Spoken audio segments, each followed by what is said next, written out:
Você acredita na existência de Deus? Você já parou para pensar nesse assunto com seriedade? Eu quero admitir aqui que não é fácil falar sobre esse tema. Veja bem, se Deus não existe, qualquer coisa que eu venha falar aqui poderá parecer um atestado de ignorância. E se Ele existe, será que Ele precisaria ter alguém aqui para defender esse fato? Um filósofo uma vez afirmou que ninguém diz que Deus não existe sem antes ter desejado que Ele não exista. Eu tenho aqui comigo o professor Naor Neves, geólogo, mestrado em geotecnia, doutorado em engenharia pela USP, professor da Unesp e da USP por 13 anos. Professor Naor, você acredita na existência de Deus? Perfeitamente. Eu tenho uma curiosidade. É possível conciliar o pensamento científico, a maneira racional de ver as coisas, de ver o mundo, com a existência de Deus? Eu creio que este é um privilégio de todo cientista. Um privilégio de todo cientista. Então seria certo dizer que todo cientista, de alguma forma, identifica a existência de Deus? As evidências estão por toda parte. Eu creio que em qualquer área do conhecimento humano, as evidências de um Deus criador, mantenedor, estão presentes. Eu tenho ouvido recentemente de que nos dias atuais a comunidade científica que acredita em Deus é cada vez mais crescente. É um grupo cada vez maior de cientistas que está admitindo essa possibilidade. Agora eu te pergunto, por que tantos cientistas relutam em admitir este fato, a existência de Deus, já que este fato é evidente através da ciência? O ser humano, com a liberdade que Deus lhe concedeu, ele realmente pode fazer escolhas. Eu creio que avanços científicos na área da genética e em outras áreas do conhecimento humano têm propiciado realmente um conhecimento aprofundado dos sistemas ordenados e complexidades da natureza, de tal forma que, como nunca, nós podemos enxergar as evidências de um Deus criador, de um Deus poderoso, que deu liberdade para o homem de ver, se quiser, não enxergar, conhecer, mas ele tem liberdade para não reconhecer. Então, infelizmente, a liberdade que o ser humano tem, que permite, às vezes, analisar apenas alguns dados, não todos os dados disponíveis, e acaba realmente tendo conclusões parciais. Bem, eu imagino que você, como cientista, defendendo o fato da existência de Deus, eu imagino que você deve ter já acumulado muitos argumentos nesse sentido. Você poderia citar aqui um exemplo na natureza, na ciência, que, a seu ver, é uma evidência da existência de Deus? Bem, eu estava analisando há pouco esse peixe fóssil. Quando esse peixe é em vida, eu posso fazer uma comparação conosco aqui. Nós temos algo em comum. A célula, a unidade dos organismos, a célula realmente ela é muito complexa, é muito pequena. O seu núcleo menor ainda contém material genético com uma quantidade fantástica de informação. Então, quando eu olho para os artefatos humanos, por exemplo, um computador de última geração, algo extremamente complexo, resultado da inteligência humana, planejamento e todo o processo de pensamento, de debruçar muito tempo para produzir algo tão sofisticado. Se por trás disso existe inteligência, uma célula é muito mais complexa. Eu creio que deve existir uma inteligência maior, não só por trás da célula, mas da própria mente humana. E essa inteligência é o próprio Deus Criador. Professor, muito obrigado por sua participação. Foi muito proveitosa. Isso aqui é apenas o começo da nossa discussão sobre esse tema tão importante. Continue conosco acompanhando agora a entrevista com o jornalista e escritor Michelson Borges. Tudo bem, Michelson? Tudo bem, Ranieri? Jornalista, mestre em teologia, autor de livros. Michelson, você acredita na existência de Deus? Absolutamente. E você sempre pensou assim? Nem sempre. Houve um tempo em que eu questionei seriamente o fato de que Deus existe ou não. Mas o fato de eu usar o ceticismo é que me levou realmente a buscar respostas e, inclusive, a questionar o meu próprio ceticismo. E nessa busca, nessa procura, nesse questionamento, eu encontrei a Deus. Interessante. Eu estou vendo que você tem alguns livros na mão aí. Que livros são esses? Bom, aqui eu considero até boas companhias, né? Pessoas que também buscaram a Deus de forma racional. O primeiro deles aqui, um pouco mais no passado, Isaac Newton, é considerado um dos maiores cientistas de todos os tempos, e o que muitos talvez ainda não saibam é que escreveu tanto sobre teologia quanto sobre ciência. Este livro aqui, por exemplo, trata das profecias de Daniel e Apocalipse, não é? O outro autor, mais contemporâneo, é o Anthony Flew, é considerado o maior ateu do século XX, um filósofo, que também exerceu bom ceticismo, encontrou a Deus e escreveu um livro cujo título é Um Ateu Garante, Deus Existe. Quer dizer que ele pensava de um jeito e depois, com o tempo, ele mudou de opinião. Também, usando a racionalidade. Interessante isso. E essa é a sua experiência, né? Estou vendo que você está bem acompanhado, né? Através desses seus estudos, das suas pesquisas, enfim, da sua análise desse assunto, que fizeram você mudar de ideia, você poderia citar para a gente aqui um argumento que, do seu ponto de vista, talvez fosse o argumento mais forte a favor da existência de Deus? Entretanto, eu vou citar um dos que convenceram também o próprio Anthony Flew, o argumento teleológico, ou o argumento do design, né? E para demonstrar que existe realmente um projeto na criação, eu vou usar aquele que talvez seja o organismo mais simples, considerado o mais simples, né? A ameba.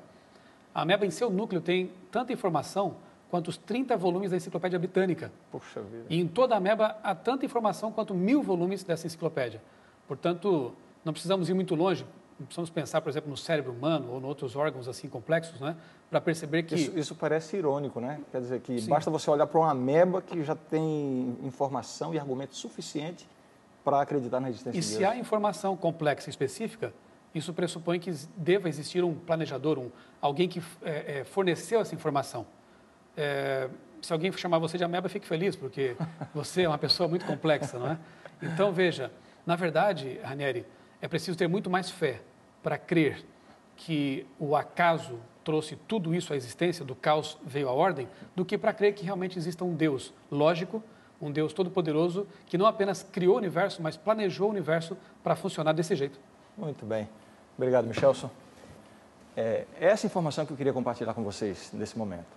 Muita gente pensa que ser inteligente, ser racional e ter a mente científica, isso não é compatível com crer na existência de Deus. E, na verdade, o que nós estamos tentando demonstrar para vocês é exatamente o contrário. Na verdade, crer na existência de Deus é algo perfeitamente racional e inteligente. Agora, eu queria convidar você para uma reflexão aqui. Essa questão de você acreditar que Deus existe ou acreditar que Deus não existe, eu queria convidar você a levar esse assunto muito a sério, porque não se trata apenas de um assunto religioso. Na verdade, é muito perigoso você acreditar errado. O que eu quero dizer com isso? Veja bem, estou querendo dizer assim, se Deus existe e você acreditar que Ele não existe, você vai ter sérios prejuízos na vida. E o contrário também. Se Deus não existe e você acredita que Ele existe, você também vai ter prejuízos. Por quê? Como eu disse, essa questão envolve pelo menos 3 aspectos muito importantes da nossa vida. Vai determinar a nossa conduta, o nosso comportamento, vai determinar a maneira como nós enfrentamos o mundo. Em primeiro lugar, diz respeito ao nosso senso de responsabilidade. Veja bem, se Deus não existe, o meu senso de responsabilidade para com o mundo é um senso de responsabilidade horizontal. É claro que, como ser humano, eu tenho responsabilidade diante da sociedade, eu tenho responsabilidade diante da minha família. Qualquer um de nós tem as suas responsabilidades numa esfera horizontal. Se Deus não existe, as minhas relações se limitam a relações horizontais. Agora, se Deus existe, então a coisa muda completamente de perspectiva. Por quê? Porque se Deus existe, Ele é o Criador de todas as coisas. Então, se Ele é o Criador e eu sou a criatura, eu agora passo a ter uma responsabilidade perante Deus. Como criatura, eu tenho que responder diante de Deus. Eu devo satisfação, eu tenho alguém a quem prestar contas. Um segundo aspecto que afeta a nossa vida é a nossa noção de ética. Veja bem, se Deus não existe, a minha ética, da mesma forma, é horizontal e limitada. Se Deus não existe, quem é que determina o que é certo e o que é errado? Vejam, as regras de conduta, elas passam a ser circunstanciais, momentâneas, temporais. O que é certo para mim pode ser errado para você. O que é errado para você pode ser certo para mim. E assim, a sociedade que não acredita na existência de Deus acaba descendo a ladeira numa estrutura libertina, no sentido de cada um tem o direito, cada um tem a liberdade de decidir o que é certo para si mesmo e decidir o que é errado para si mesmo. Ao mesmo tempo, ninguém pode se intrometer na decisão do outro. Agora, admitir que Deus existe, mais uma vez, muda completamente a minha perspectiva. Porque se Deus existe, Ele é o Criador de todas as coisas. Ele é eterno. Então, se ele é eterno, significa o seguinte: existe uma ética que transcende a nossa existência. Uma ética que está ligada ao caráter do próprio Deus. A Bíblia chama essa ética de a lei de Deus.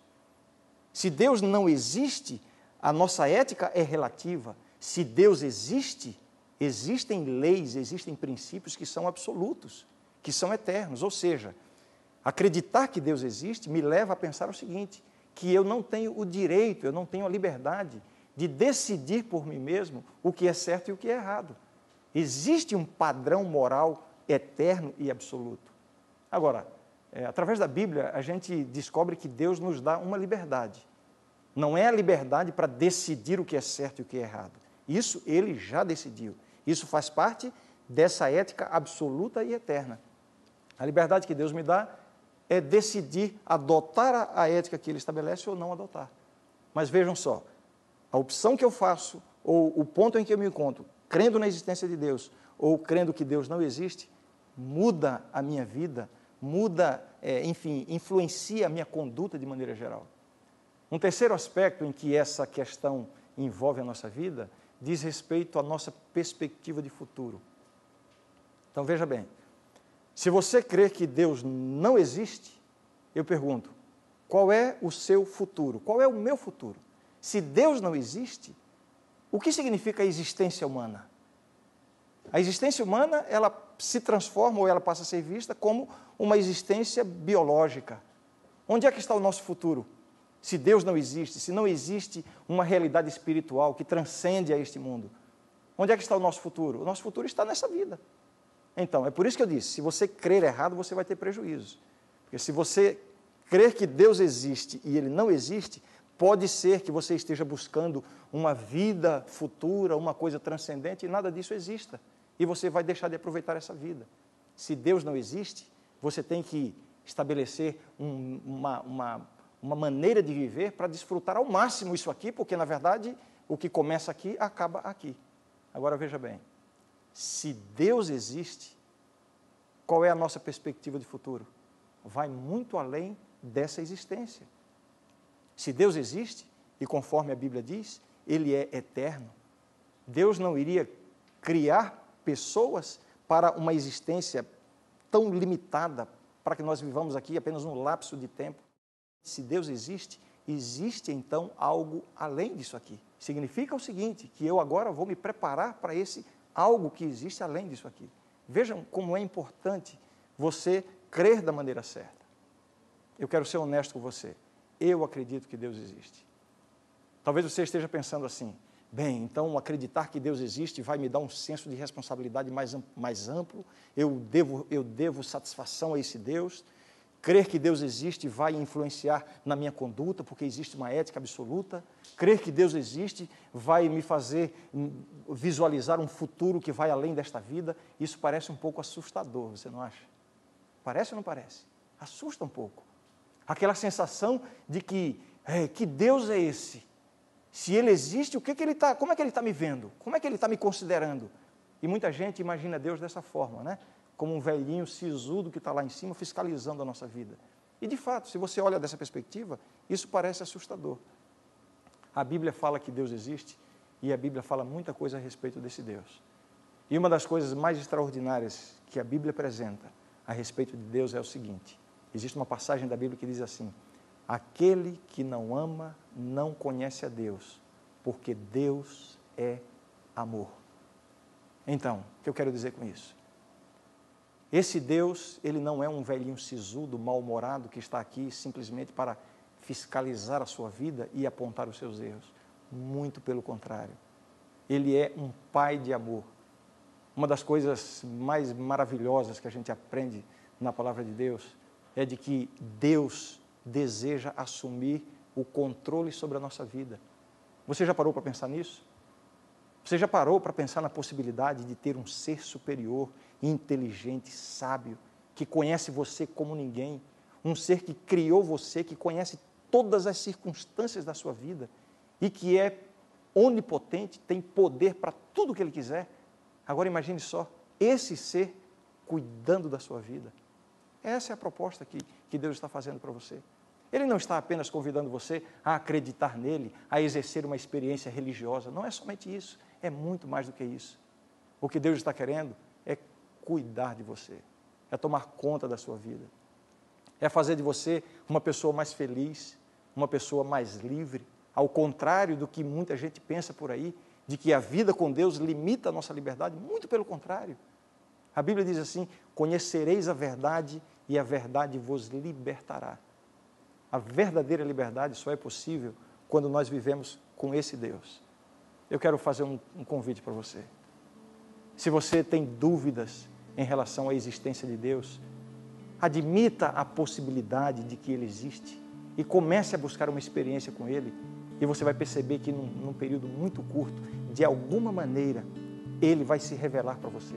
De alguma maneira, Ele vai mudar o seu pensamento. Se você se abrir para Ele, Ele vai querer exercer o controle sobre a sua vida, e só aí você vai descobrir o que significa realmente ser uma pessoa feliz. Ouço a chuva forte na varanda, contando sobre alguém que é amor.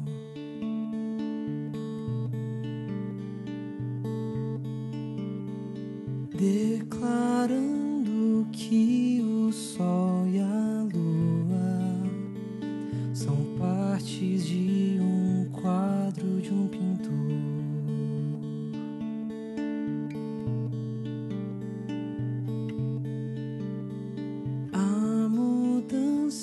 De estação no ano revela mais que a vinda do calor.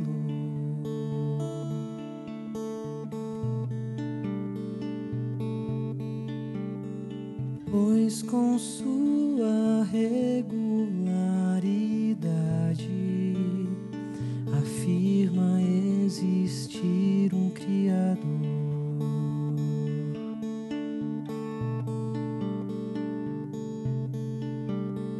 Como eu não havia enxergado que pela natureza ouço murmurar de um Deus pintor e até poeta que faz declarações de amor.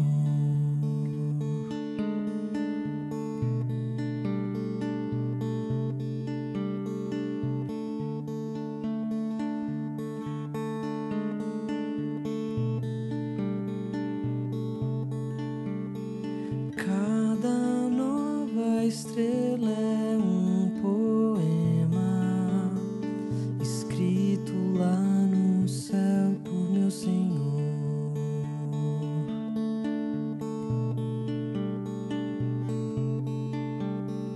Que nas noites frias de inverno me traz palavras quentes de amor.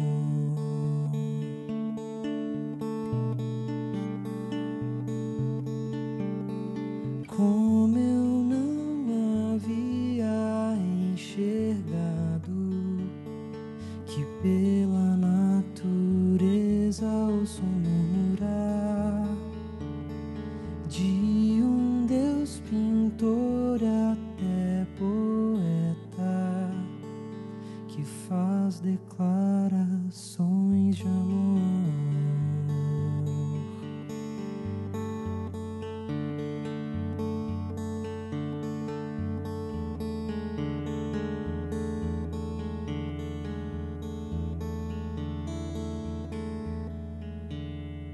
De um Deus pintor e até poeta que faz declarações de amor.